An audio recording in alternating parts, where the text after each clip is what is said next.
اعوذ باللہ من الشیطان الرجیم بسم اللہ الرحمن الرحیم السلام علیکم ورحمۃ اللہ وبرکاتہ۔ سامعین، جیسا کہ آپ کو معلوم ہے، ہمارا یہ ٹاپک سیرت النبی صلی اللہ علیہ وآلہ وسلم کے گرد گھومتا ہے، لیکن ابھی آپ کو نبی پاک صلی اللہ علیہ وآلہ وسلم سے قبل عربوں کے بارے میں بتایا جا رہا ہے۔ انشاءاللہ اس کے اختتام پر اصل ٹاپک سے بھی ہم مستفید ہوں گے۔ ہمارے ساتھ رہیے۔ شکریہ۔ مورخین نے عربوں کی 3 اقوام کے بارے میں مختلف کتابوں میں تحریر کیا ہے، جن میں نمبر 1 عرب بیدہ، نمبر 2 عرب عربہ اور نمبر 3 عرب مستعربہ ہیں۔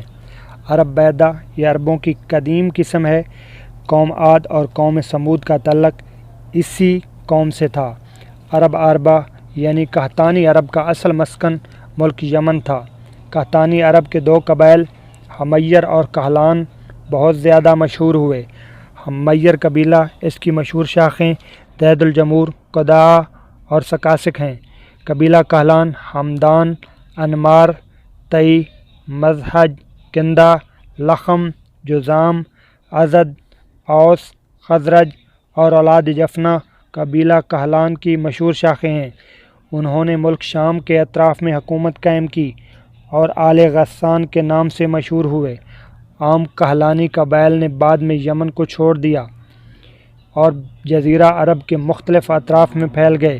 اس کی وجہ رومیوں کے مصر و شام پر قبضہ کر کے اہل یمن کی تجارت کے بحری راستہ پر اپنا تسلط جمانا اور بری شاہراہ کی سہولیات کو غارت کر کے اپنا دباؤ اس قدر بڑھانا تھا کہ کہلانیوں کی تجارت تباہ ہو کر رہ گئی۔ کچھ مورخین کے مطابق کہلانی اور حمیری قبائل کے آپس کے کشیدہ حالات کی وجہ سے کہلانی قبائل نے یمن کو الوداع کہا۔ اس کی دلیل اس بات کو ٹھہرایا جاتا ہے کہ حمیری قبائل بعد میں بھی یمن میں مقیم رہے، جبکہ کہلانی قبائل نے یمن کو چھوڑ دیا۔ عرب مستعربہ عرب مستعربہ کے جد اعلیٰ حضرت ابراہیم علیہ السلام ہیں۔ آپ علیہ السلام عراق کے ایک شہر اور کے بسنے والے تھے۔ یہ شہر دریائے فرات کے مغربی کنارے پر کوفے کے قریب واقع تھا۔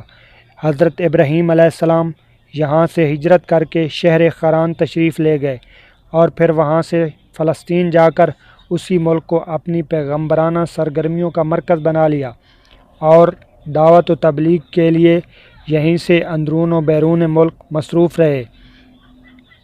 ایک بار آپ مصر تشریف لے گئے۔ وقت کے فرعون نے آپ علیہ السلام کی بیوی حضرت سارہ علیہ السلام کی کیفیات کے بارے میں سنا تو بدنیت ہو گیا اور اپنے دربار میں بلایا، لیکن اللہ نے حضرت سارہ علیہ السلام کی دعا کے نتیجے میں غیبی طور پر فرعون کی ایسی گرفت کی کہ حضرت سارہ علیہ السلام کو دیکھ کر اس کے اوثان خطا ہو گئے۔ اس کی نیت بد اس کے منہ پر مار دی گئی اور وہ حادثے کی نوعیت سے سمجھ گیا کہ حضرت سارہ علیہ السلام اللہ تعالیٰ کی نہایت خاص اور مقرب بندی ہیں، اور وہ حضرت سارہ علیہ السلام کی اس خصوصیت سے اس قدر متاثر ہوا کہ اپنی بیٹی ہاجرہ کو ان کی خدمت میں دے دیا۔ پھر حضرت سارہ علیہ السلام نے حضرت ہاجرہ علیہ السلام کو حضرت ابراہیم علیہ السلام کی زوجیت میں دے دیا۔